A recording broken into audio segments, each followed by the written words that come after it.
Thank you for joining us today. I have been connected on LinkedIn with you, and Aayushi was mentioning about how well you have done in your HR field and the accolades you have got and the sessions you have taken for many of the people. So that created an interest for us to have you on our podcast, and we believe the information which you will share with us will be really good for all the listeners. And we also, as HR professionals, can take some insights through it. Thanks again for joining us today and sparing your valuable time for us. Yeah, no, thank you so much, Subin and Aayushi, for giving me this opportunity to come here today. I think we'll have a very good discussion about various aspects of HR, and I'm excited to share my own experience, but also learn from you both as well today. Thanks, Ali. So I have observed that you have a huge fan following on LinkedIn, and you are also one of the young HR influencers, and you have a lot of experience in this industry.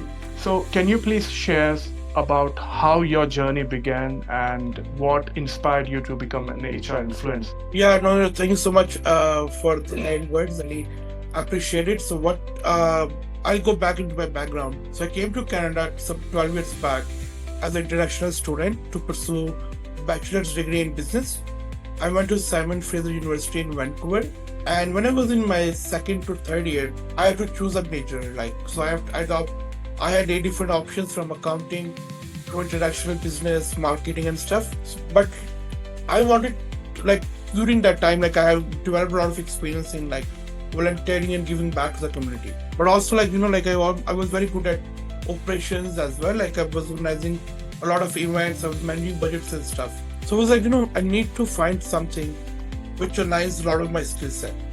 And that's how I started getting into HR. The more I studied about HR, I saw that HR is a very great opportunity for me where I'm going to affect the triple bottom line of the company.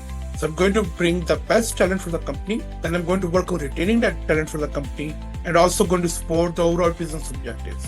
So that's how I started getting into HR. And that started developing my interest in various aspects of HR. But one thing I was facing challenge was I was not able to get the right information at the right time. And it took me a lot of time. LinkedIn was a very new thing at that time. It was still getting its own credibility for the professional workspace. So it was hard to set up those coffee chats, go and read those articles, people experiences and everything. And that's where it sparked my interest at. Once I'm in that position where I can share stuff, I need to get more active on LinkedIn and share with people about my journey, about the lessons I learned, but also be available to people to answer the questions they have about career in HR. So that kind of sparked my interest to be influenced. Right. And as you were an international student, I think you will be able to give some tips or strategies which would help the HR students to break into the industry in the current market. So what would be your few tips or maybe strategies with the HR students should be accommodating in their job search strategy? No, that's a very good question, and I can definitely share from my experience. So what I can tell you that HR landscape has changed in terms of what HR people do over the past 10 years a lot. HR used to be a very new career. There used to be administration department many years back, in the early 60s, 70s, 80s, that used to handle all kind of HR work, right? People would just have hire people and fire people, but there was no focus on developing, forecasting, workforce planning, succession planning and everything. And especially after COVID, HR got a very strategic place on that table, right?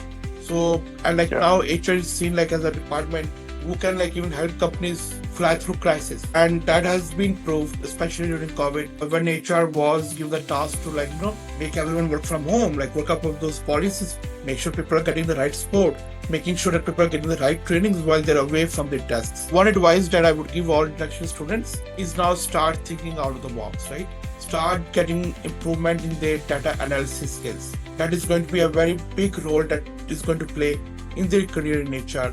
Try learning Excel, use Excel a lot, try learning Power BI, all those things. You know how to not only analyze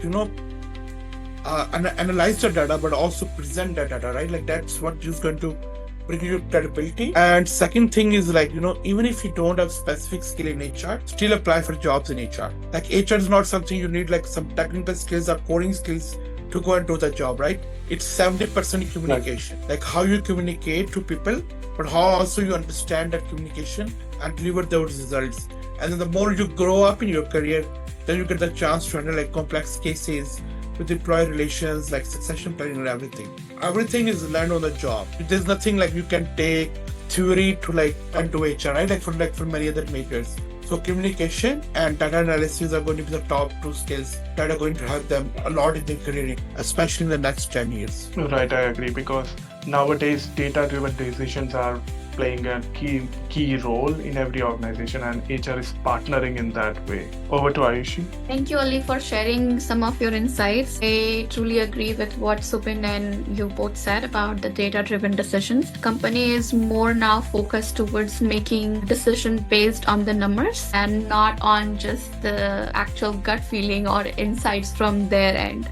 So Ali, you just mentioned about like how international student can break into HR industry, and you also mentioned like even though you don't have HR background, you still have those transferable skills. You can use that, and 70% of them is communication. So do you think like the certifications like SHRM, CP and CPHR, do you believe this certification significantly help in securing a job, or it's the combination of experience and certification that makes the difference? I would say it's 80% experience and 20% certifications. But in those that 80% experience, 60% is the skills you have gained in that experience, right? Because you can have like all those titles and stuff, but you also need to have the skills to do the job. Right? The 20% I mentioned about certifications is because it helps you bring more credibility to your work experience. CPHR is recognized in Canada, SHRM is recognized in US, but also overall in North America and different parts of the world as well. The good thing about those certifications is that they are not just letters to your name, but they also give you access to those associations as well. So those associations host a number of networking events, professional development events, their annual conferences. There's like a lot of like knowledge-based articles that they share. You get access to like hundreds of HR professionals through networking over there, right? So that also gives you the opportunity to see what's happening in the industry, because they are like the one that kind of manage those tour like certifications. They bring out like new trends. They are like the authority on that. So I think those are really important in terms of getting you that credibility along with your name, but also a very big source for knowledge and networking. Right. So this gives an opportunity definitely to see the world like of SHRM, like how as a member like you can explore. But we cannot like you cannot go in until you crack the exam, or you need to crack the exam to become a member. Like what is the process? There's different ways, especially like I'll talk about CPHR because it will be more relevant for the audience here in Canada. CPHR is recognized across all Canada. Each province has a CPHR authority, and they kind of like helps you get certified. So one of the route that a lot of people follow is that you graduate from your university, you work for 3 years in HR, then you write the CPHR exam, which is known as NKE, National Knowledge Exam. You pass that exam, and then you become a CPHR professional. A lot of people like they graduate from university, and since they have like fresh knowledge of like HR, they write the exam like after like 6 months, and then they get the CPHR candidate experience title in their name. And then after 3 years of working experience, they can apply for the certification, and you like fill like a very big application, and it has to be supported with like some reference letters like the actual work you did. So you have to make sure that your work aligns with almost 7 to 8 core competencies in HR, and then you get that CPHR certification title. I see. And you said SHRM is only valid like all over North America or only in US? So SHRM is mostly like people like almost like everyone in US gets SHRM like how they get here in Canada, CPHR. SHRM has to like at the start of your career, you are SHRM CP, which is certified professional. But then if you have like 7 to 8 years of experience, you got SHRM SCP, Senior Certified Professional. I see. Yeah. Thank you for sharing that, Ali. I also have one more question based on because we were discussing. So what do you think, what are the top tips you will give to students like when they're preparing for CPHR exams or SHRM CP, because you mentioned about NKE exam, like how much hour they should spend reading, because our students, here in Canada, it's very different. They have school, then they go to part-time for the part-time job, and then so how can they manage their time effectively? Yeah, I would say right now, especially for CPHR, they have some accredited schools in some provinces. Like each province has some schools that are accredited with CPHR. So if you graduate with their HR program, you are exempt from writing NK exam. I see. So, but you have to get do certain HR courses, get certain grades in those to get that exemption to write the exam. But for those ones whose schools are not accredited, or they are coming from international abroad to Canada, I would say for national knowledge exam, they have so for them, they have to go through CPHR SHRM. Now it has changed. So what you have to do is that you have to go through 8 courses that are offered through CPHR. You have to pass those courses, and then you write a comprehensive national knowledge exam. And that is based on the learning you had from those 8 core competencies. One thing I would give a tip for everyone to prepare for those exams is don't remember the theory. Remember how you're going to implement that theory in a practical way. Because a lot of the questions are scenario based. So you need to know how it's actually going to work. How was your experience in giving those exams? I would say because I got exemption through my accreditation from university, I didn't have the chance to write for the exam. But I've had my friends who are preparing for it. I would say it's very interesting. I think it's a very good refresher for your knowledge. And it also helps you build a solid new foundation, because the course material is up to date with the real world changes right now, right? So there's now going to be a very big component on AI in HR as well, right? I think AI is going to play a big role, and they've started talking about AI in those chapters as well. Right. And so how many hours you think one should spend on daily basis to get themselves prepared for SHRM or CPHR, any of these kind of certifications? I would say there's 1 or 2 books that you read for those exams. Don't spend too much time, right? Read the book to understand it, not to memorize, right? Because when you start reading the books for understanding purpose, then you enjoy reading those books, right? You start thinking critically at the back end, how are these theories going to implement in real world space? So I would recommend them to use that approach, and I think within 2 months, 3 months, they will be ready to excel in the exam with high scoring marks. Right. So I think the real world scenario plays a huge role, understanding the concept and idea and why that idea has been used in the book, and then how they can use it in the real world. I think that will make a whole difference. Yeah. And that is the purpose of that exam. They're not testing the memorization, but they're understanding. Exactly. Yeah.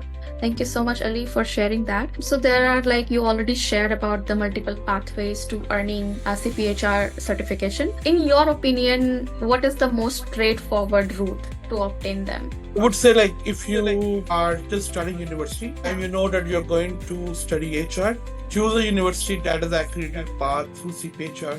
I think that's the most easiest way, because once you graduate from your university, you're exempt from national knowledge exam. You get the chance to go work 3 to 5 years. You get all those strategic HR experiences as well, because that is part of your evaluation, and then you get that. That is one path. Second path I would be is that I would recommend is as soon as you graduate from your university, try to see which courses are missing out of those 8 from your syllabus. Get in touch with the CPHR, do those missing components of CPHR, and write the exam right away. Because you don't have to wait for 3-4 years to then write the exam, because otherwise you'd relearn everything from scratch, right? And then the more you get busy in your career, it's hard to find that time to learn. Otherwise you'll be just reading during the weekends. And I'll share a very interesting example here. My school at that time, when I was going to get accredited, was still in process to get and I was supposed to write national knowledge exam. And I remember every weekend I made a study group where everyone we get together online. We would choose that topic, a chapter. We would all go through that chapter, all the definitions and everything, and then test each other on quiz and stuff.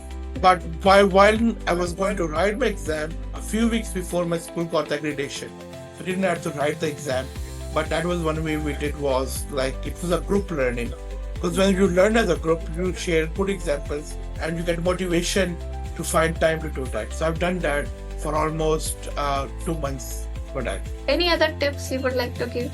I would say the preferred tip would be to enjoy it, right? Like especially like when we are like kids in school, we are in like high school and stuff and university. Our goal is to just get it done. Like we go to classes, our goal is to go memorize and just get it done with that grade, right? When you write these professional certifications, your goal is to understand it.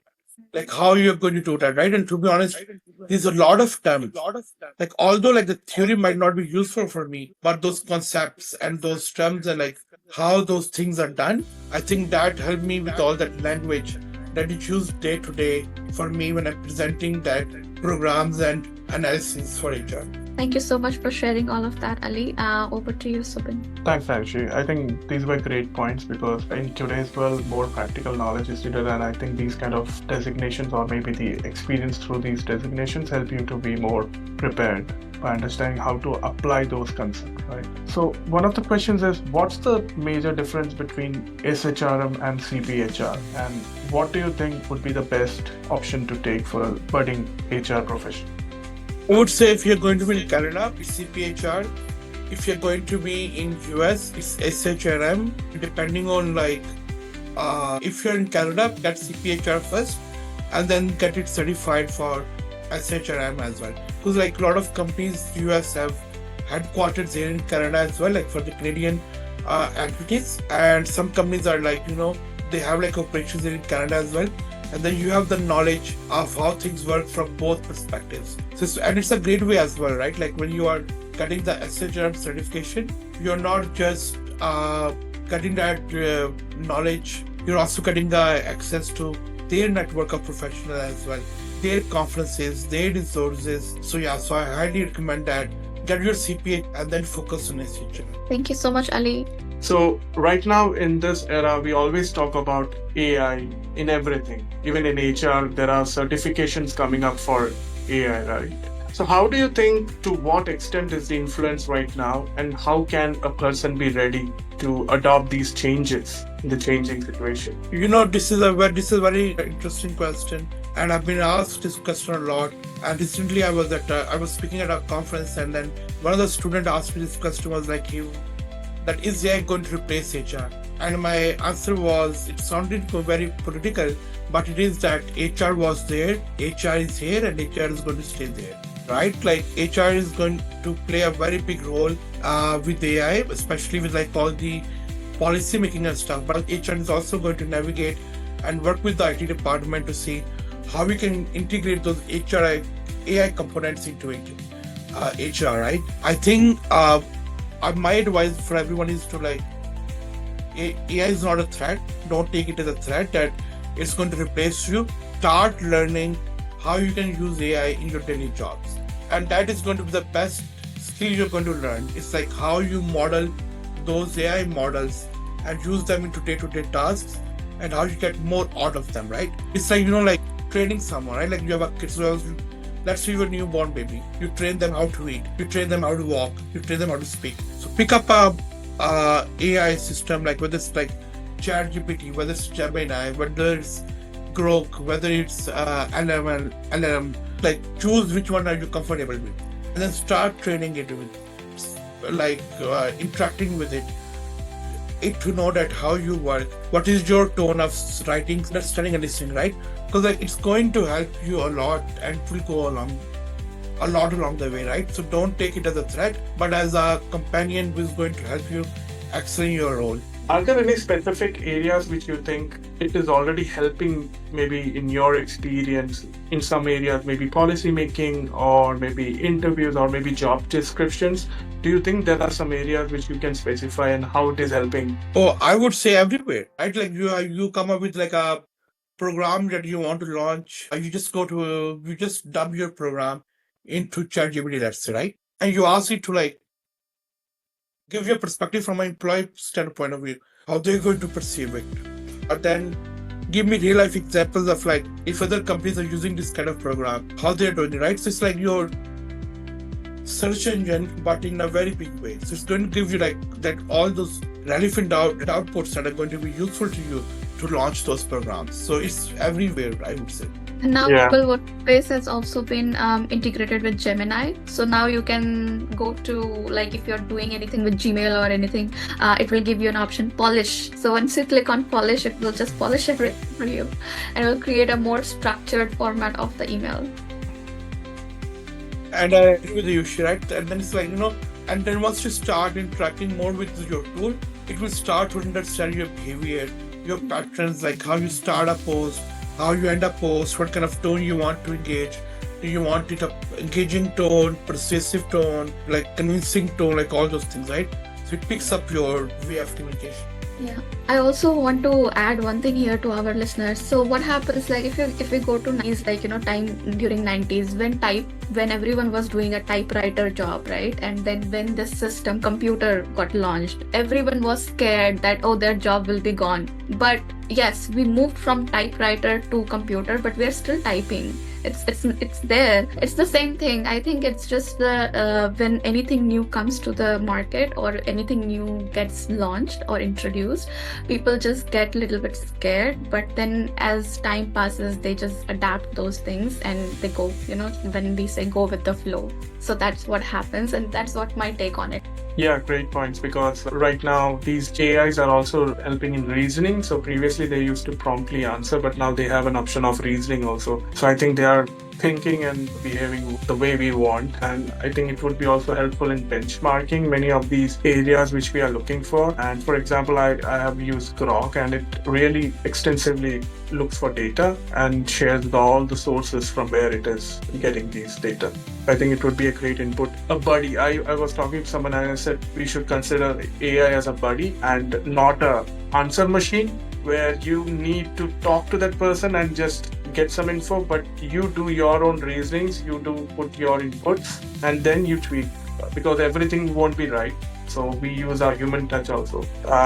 One question I wanted to ask you is, do you think with so much AI, so much data, tech and everything, HR is losing the human concept? I would say no, right? Like someone has to operate those models, right? At the end of the day, the humans were going to put those input to get that output, right? I think whatever models are going to come, even robotics are going to come, right? There's going to be someone at the back end who's going to train them and give them the commands. And I think it's going to improve more and more ways of communication, right? So imagine you are spending 40% of your day right now doing all those admin work, right? Like all those technical tasks. That's like typing letters, handling changes, coming up with plans and stuff, right? Imagine AI is going to reduce that by 30%, right? Now you're just going to spend 10% doing the technical work, but you're going to spend 90% doing strategic work, more networking, more brainstorming with the team, everything, right?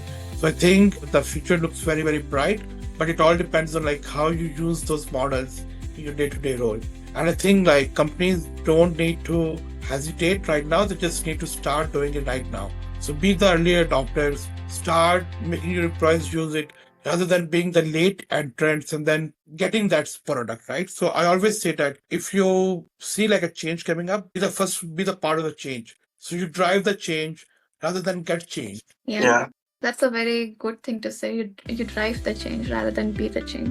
Yeah. Thanks for the great insights, Ali. Over to Aayushi. Thank you, Subin. I also, because we are talking about this, I was in SFU, I think 3 weeks ago, and I met people from economics department. And very good research they did is after COVID, actually job market for manual labor must have decreased. But then there is a rise in the automation. There is a rise in the automated job market. And there is a rise in clean tech, which is clean technologies. So jobs are there. It's just the demography of those jobs has changed. So over the time, the manual labor jobs have decreased, but there is always a significant rise in the automated job market, the clean technology, climate tech. So these all things are coming up. So it's just we don't have we have not explored those areas. So maybe we think oh, manual jobs are going, but there is always a chance of improvement and we can look towards those markets. which is on the rise. And they had a very good presentation on that. I really love that. I just wanted to share it. That's a very good insight. Thank you. I have one question for you because we were talking about the roles and exams and about AI. So do you really think that because Gen AI, as what Subin said, like that we are losing the human touch, do you really think the training and development organization of HR is also getting impacted, and how are they getting impacted? Well, I would say right now, not every company has a training and development department. It totally depends on the size of the company. I've seen that if you have most of the companies, if they have more than 1,500 to 1,800 employees, then they have specific HR training and development department where they have training and development specialists who draft all those training plans. If you're a smaller company, I've seen almost up to 900 people companies where just the HR generalist or HR partner and manager are coming up with trainings, and their own department heads are leading the training and development, right? I would say AI is going to help enhance that training and development programs, right? So imagine you are working as a training and development specialist and you are just brainstorming at your own. You don't have access to anything, right? But now you have as we mentioned, right? Buddy, right? Like an AI buddy. You are going back and forth. So you're brainstorming your ideas. You're refining that idea. You're polishing that idea, right? So I think, again, like I mentioned, if we use AI in a positive way and as an aid, it's not going to threaten us. But if you feel that it's a threat and we're not going to touch it and we're not going to keep ourselves up to date, that's a threat for us. So it's all about your perception of how you are going to use it for your own use, right? So imagine if people were scared to use smartphones, right? And they were just using their own dial tone phones, right? Now everything is so much advanced, right? Imagine then they would have taken that chance to not use that as a assistant and got replaced by technology by then, right? So you always have to keep up to date and see how it's going to benefit you. So true. Great. So any one piece of advice you would like to give to students preparing for SHRM and CPHR exams? I would say start very early on in your career. If you know that you're going to pursue those designations while you are fresh from school, while you have fresh knowledge, while you still have that capacity, right? We all have mental capacities, and then as you grow in your career, it focuses more on work than studies. The earlier you do it, it's more easy for you to get it done. And again, take it as a more opportunity to learn and understand rather than just getting that titles, right? Thank you. And any one piece of advice you would like to give to international students trying to break into HR industry? I would say the best advice that I can give everyone based on my experience is when you come to Canada as an international student, don't see what you can get from this country, but see what you can give to this country, right? It's a very, very nice place to live, stay and work. There is abundance of opportunities, but it's also a role to start contributing from day one. And the best way to do that is volunteering. Because volunteering is not going to help you give back, but also it's going to pay you back in terms of you get the right skills, you get the opportunity to work with some amazing individuals, but you're also improving your skills as well from day one, right? You're going to get those titles of imagine you go to work, you were in a student club and you became a vice president of finance, HR, and you get those fancy titles. Very early in your career, you get to know how you run a club and organization, right? And that skills are very, very transferable to your career, right? A lot of us don't focus on volunteering work. We just do part-time jobs and then we break into our career, but we don't have those relevant skills, those terms, languages and stuff. And then we struggle to break into the relevant fields. I think giving back pays you tenfold, and that would be the advice I would give it to everyone. And just one last thing before we close, I want to share with everyone, not just for HR or for any perspective. If you can be anything in the world, be kind. Thank you. Thank you so much. That's such a wonderful thing you said. Be kind. I was reflecting on this yesterday. I was listening to my friend's story, and then because I am very logical kind of person, so my logic mind started telling her, oh, you should do this, you should do that. And then my other friend, she just interrupted me and she said but when it comes to parents and family, and you become very kind, and the same goes to other people too, right? Like they are also a part of someone's family, and you cannot be logical all the time. And I was reflecting this yesterday, and you said that today. I think universe really want me to be kind.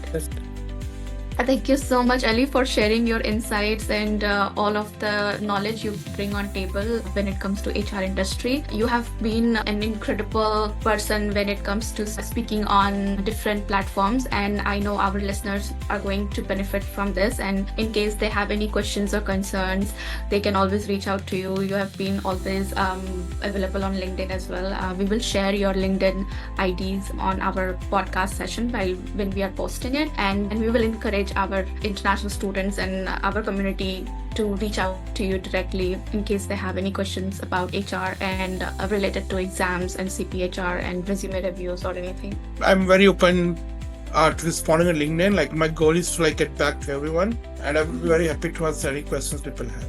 Yeah, for sure. Thank you so much, Ali. Thank you. Thank you, Ali. Thank you for your time.